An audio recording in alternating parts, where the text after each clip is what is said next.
If you're a .NET developer who wants to learn more about software architecture, you can actually learn a lot from big tech. So in this video, we're going to take a look at Shopify's modular monolith and see what insights from it we can apply to our .NET applications.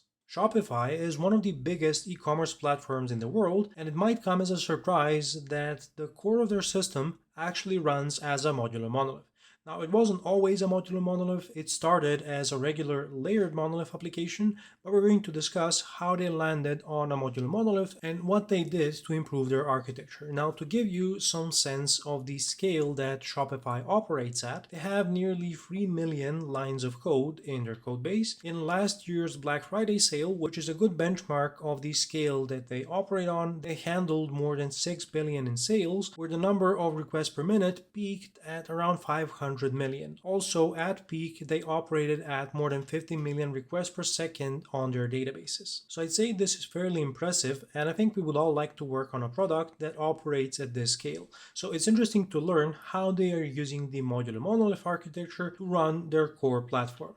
Now, how did Shopify actually start? It was built as an e-commerce store, and it used the classic Rails monolith, which uses the MVC architecture. MVC is short for Model View Controller, and actually it's what ASP.NET Core applications used to implement for a very long time. This was the architecture in .NET Framework, and you can also build MVC applications that use controllers and views in .NET 10, which is currently the latest version. Now, the problem that Shopify encountered with their Rails monolith application is that all of the code for their domain was tightly intertwined, which just means everything was jumbled together over the years as the platform was getting developed, and it looks like a lot of technical debt piled up that was causing them to slow down. The example they give is concerns like billing, shipping, checkout, and orders not having a very clear separation in the code base, and this is a symptom of not enforcing clear boundaries inside of your code, and it can really come back to bite you when you want to evolve your product in the future. Now, obviously, Shopify became a big success and a good product, and their monolith architecture served them well. It worked great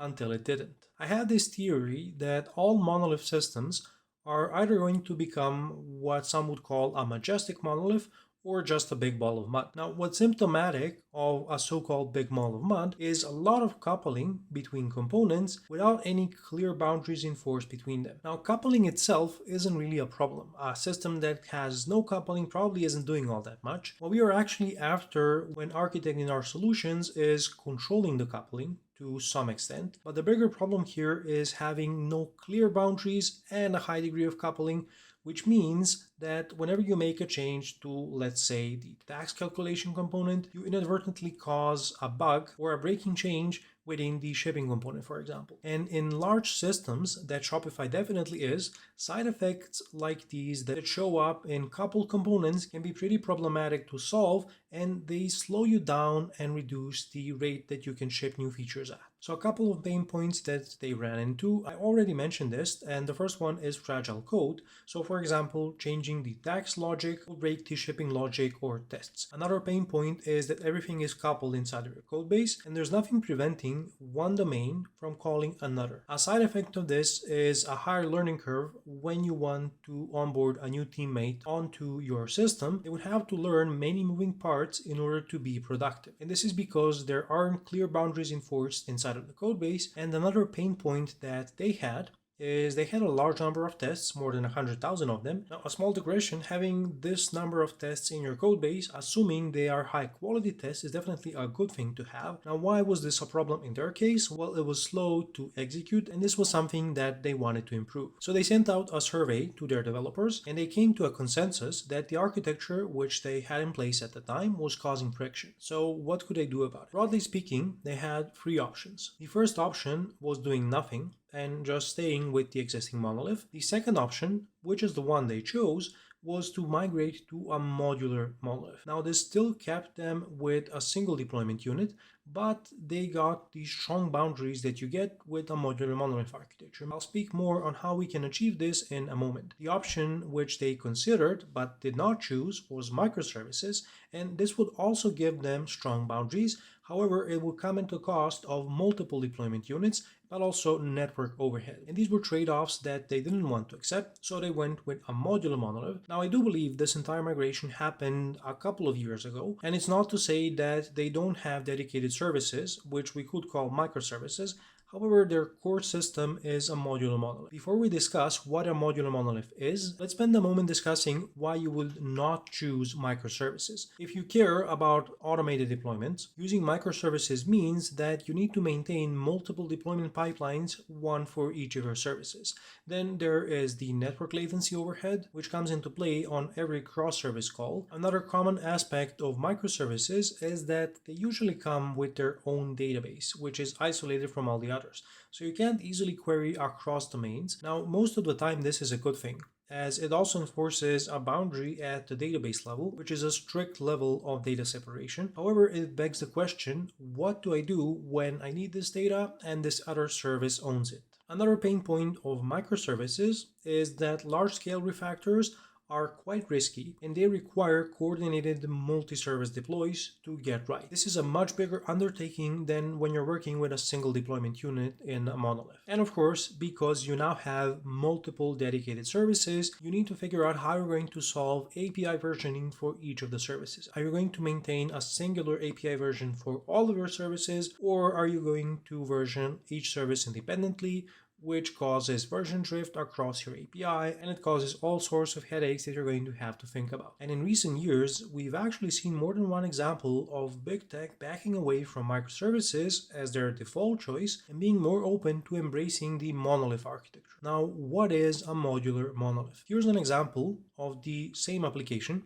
implemented using microservices, a modular monolith, and your big ball of mud monolith, which is all too common. So in microservices, you get these physically enforced boundaries where each bounded context can be deployed as a separate service, and the communication between them is usually a network call with something like REST over HTTP or gRPC. You can also use events and messaging, but the main takeaway is that the communication between them usually involves some sort of network call. Now, in contrast, a modular monolith can enforce the same logical boundaries while maintaining a single deployment unit, and we enforce these boundaries by having each module expose a public API which the other modules can call into. Now, in a big ball of mud monolith, you got all of your code for all of the bounded contexts without a clear boundary between them. And one more way I like to think about the modular monolith is simply a monolith done right. Let me give you one more comparison where we've got the number of deployment units on the horizontal or x-axis and modularity on the vertical or y-axis. Our overall goal is to improve the modularity of our system, which means that we can clearly decompose it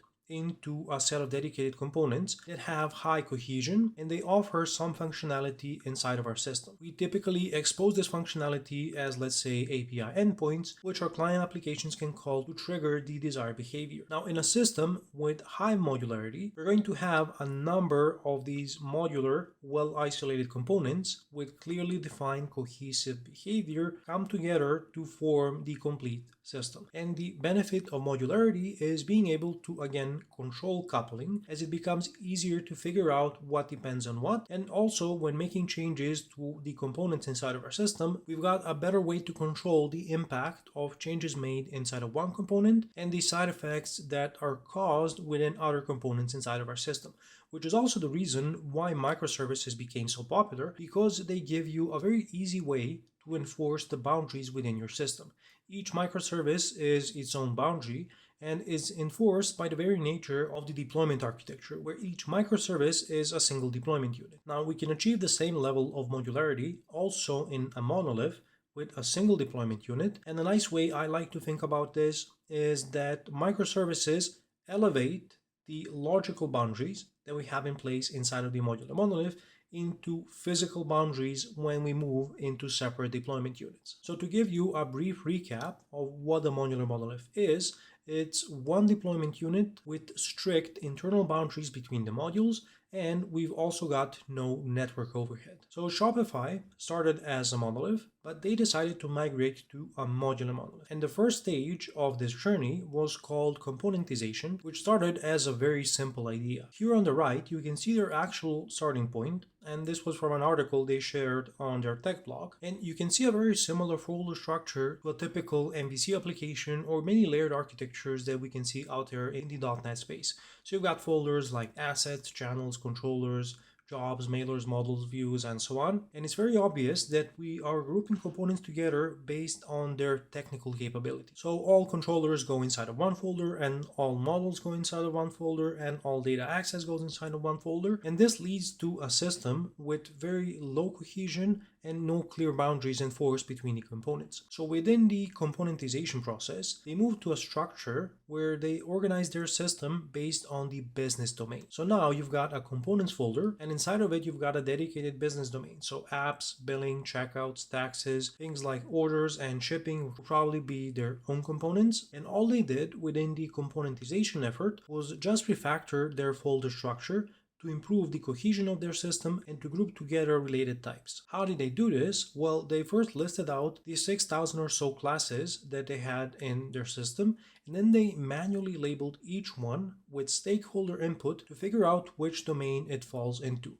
Then they just wrote an automated script to move all of the files into the respective components folder, and luckily they still had their full test suite to validate that this worked as expected. So this was their first step. They just reorganized their structure to group files together based on their business domain. The next step was actually enforcing some boundaries between these components. So what they did is they exposed a public API for each component, what I like to call a module. And you can think of a public API as a simple interface in C# that exposes the functionality that's publicly available from that component or module. What's important is that you keep the implementation of the public API internal to the module, and we can do this with the internal keyword in C#, as well as separating each component or module into its own C# project. And then you've got complete encapsulation where the implementation is internal to the project, and we can expose the public API as a public interface. So now each component within their modular monolith exposed a public API that other components could call into, and suddenly boundaries start appearing inside of your codebase,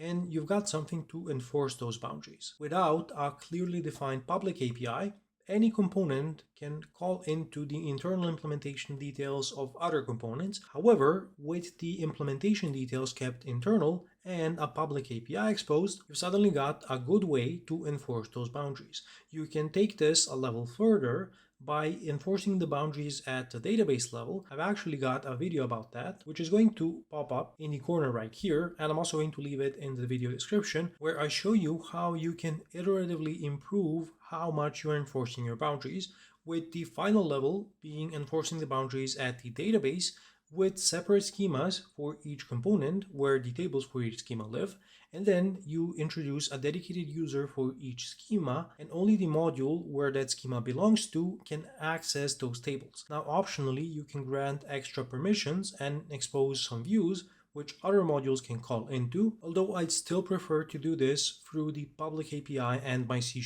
code. So the overarching idea in their migration to a modular monolith is controlling coupling and improving the cohesion inside of your system. Now, what you're actually after when designing a code base is change locality. You want a code that changes together to also live together, which is also why something like vertical slice architecture is very popular, because it enforces this principle by design. You don't want to group by data or technical capabilities. Instead, you want to group by task or functional capabilities or functional cohesion. As I said, vertical slice architecture does this well, but so does clean architecture actually, because if you've read the book, you know that the core idea is the direction of dependencies, yes, but also organizing the system around use cases, which are actually there to improve the cohesion of your system and to help you group your code by the functional capability that it offers. And if you're already implementing a modular monolith, chances are you won't get it right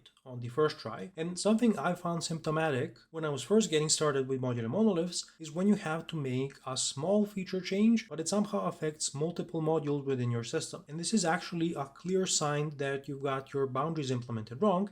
However, the good thing is you're working in a monolith. So reorganizing your boundaries is a matter of refactoring, and you still only have one deployment unit. And here's an example of what a modular monolith could look like in .NET with a bunch of additional moving parts that you would typically see, like an identity provider, a distributed cache, an API gateway to act as the single point of entry into the system.